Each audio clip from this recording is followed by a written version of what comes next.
The internet. A network that connects us all across the world. What began as a data sharing tool has turned into so much more.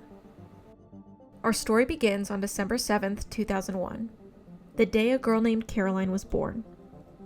Oh yeah, that's me. It's Elmo. This is Elmo with every way. Think about it this way. A child born in 2007 will never know a world without smartphones. How all that screen time impacts the physical structure of your kids' brains, as well as their emotional development and mental health.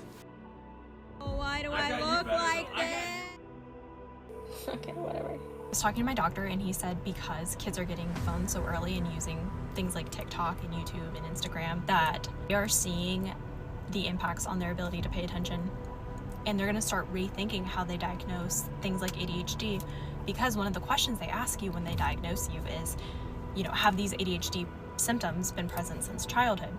This is Caroline in the report, and this is Elmo in the report. For as long as I can remember, there were never any limits on what I could watch on TV.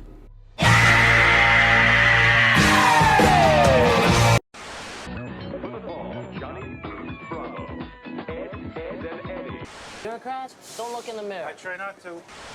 Weeknights on ABC Family. 3 favorites, 5 nights a week. That's incredible! First. In the alphabet system, there are 26 letters. The detectives who investigate these ABCs are members of an elite squad called the Special Letters Unit. In a few seconds, these celebrity panelists are going to try to uncover some highly unusual secrets. If you want to guess along with the panel, cover your ears and close your eyes. Here comes our first secret now. Is saying that he loves and adores his sister-in-law. Hey, Jackie, read this.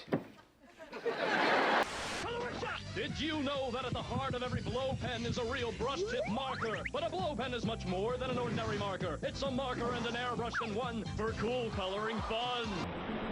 One of my earliest memories? Sitting on my Disney princess couch, completely locked in watching, you guessed it, CSI Miami? Even then, at just 2 years old, I was already picturing myself as an adult. After that, the lines between what I should and shouldn't be watching pretty much disappeared. CSI Miami eventually faded from my late-night TV lineup, replaced by sitcoms like Roseanne and random cable shows like Law & Order SVU. I didn't really understand most of what I was watching, but that didn't stop me from soaking it all in. I started copying the characters' mannerisms, like Darlene's dry, snippy attitude, which, looking back, I now realize was a form of cognitive mimicry. Around 2007, I remember my grandpa giving my mom and me our first MacBook and later on an Apple desktop. That's where my obsession for the internet really started. Nothing too wild at first, just makeover games and YouTube videos of girls doing princess makeup tutorials. Pretty harmless if you ask me. I'm not exactly sure what first sparked my love for Harry Potter, but it definitely took a hold during that time. Somewhere along the way, I started writing fan fiction before all the books had even been released, before I even knew what fan fiction was. Thanks to my obsession with writing barely legible Harry Potter fan fiction, I started first grade already fluent in Microsoft Word. Like, what do you mean you can't wrap text?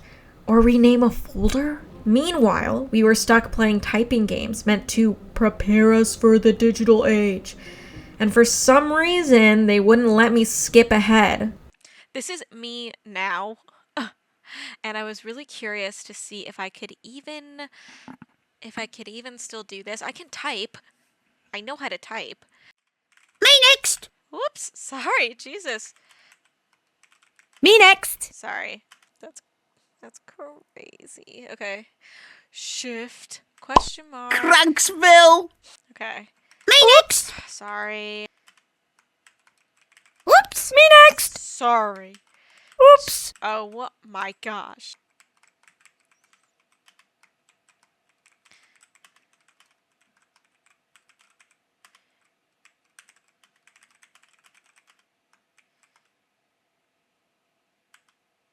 Sorry, just had to make sure. I wonder why. Looking back, I realized how much all that fanfiction actually held back my reading and writing skills. Okay, I'm going where it all began. I don't think I have an account. Oh my god, I have an account?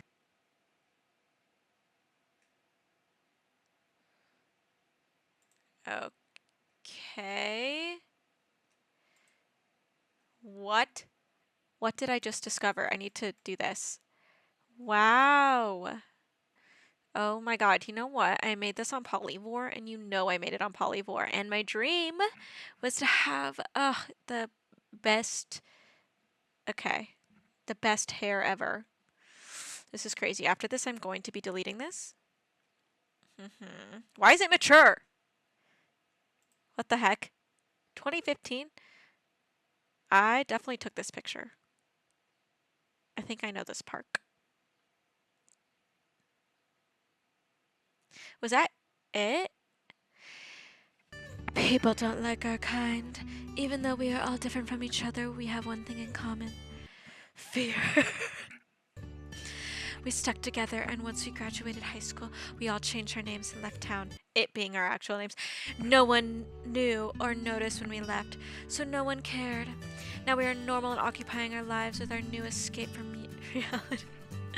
Music. That... How do I delete this? How do I delete this? Delete story, yes. Okay, I had one draft for this. Okay. Oh my god. Okay. Chapter 1. This is a Luke Hemmings fanfiction that I did not finish. I was so engrossed in my book, I didn't even notice the time, let alone reminding myself of all the things I had to do that day. It all flew past my like a little paper airplane. I hate this. I hate this. Something in the back of my mind was saying, finish it. It is your only hope. And as other. That was it. It's only 56 words. Discard changes. Okay, I'm gonna delete that. I am so upset that I ever wrote that. There's so much talk about iPad babies and how that will affect them as they grow up.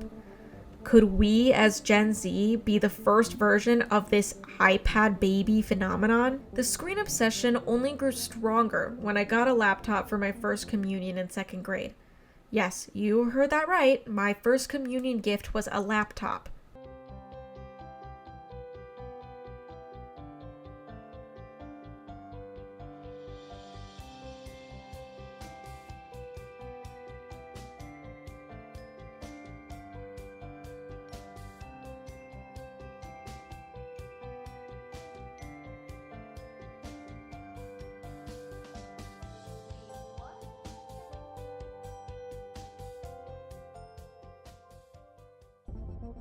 It lasted until about 5th grade when I spilled orange juice all over it, though honestly I'm surprised it even made it that long. This was when I really got into Wizard 101 and Second Life, and let's just say I definitely should not have been looking at that stuff. If you think my TV shows weren't being monitored, well, the computer wasn't either. And this was also the time I really got into watching Shane Dawson, The Fine Bros, Vsauce, and The Key of Awesome. I would spend hours watching music videos, and at the time, parodies and sketch comedy were at their peak. I would always beg my mom to let me upload to YouTube, but she always said no. Looking back, that's one decision I actually agree with her on. But by the time I was 16, I feel like she could have loosened up on that one, but she still didn't. But of course, this was okay for me to see. Never mean to anyone. I'd never call Brianna a who doesn't deserve a man. Or Brianna is a Brianna, B-I-T-C-H-B. I was exposed to so much that completely rewired my brain chemistry. Most kids my age had no idea who I was talking about on YouTube, so I kept the things I knew weren't age appropriate to myself. Despite all of the bad I was exposed to, there was a lot of good too. A lot of this inspired me to make videos with my friends and deep dive into learning about editing, which are skills I'll keep for a lifetime, even if the software has gotten a lot more complicated since then. All of this leads me to looking back at these early days when young, impressionable me had unlimited access to a dangerous internet, and how I view it now as an adult. Did it really shape my life that much? Hi guys, long time no see.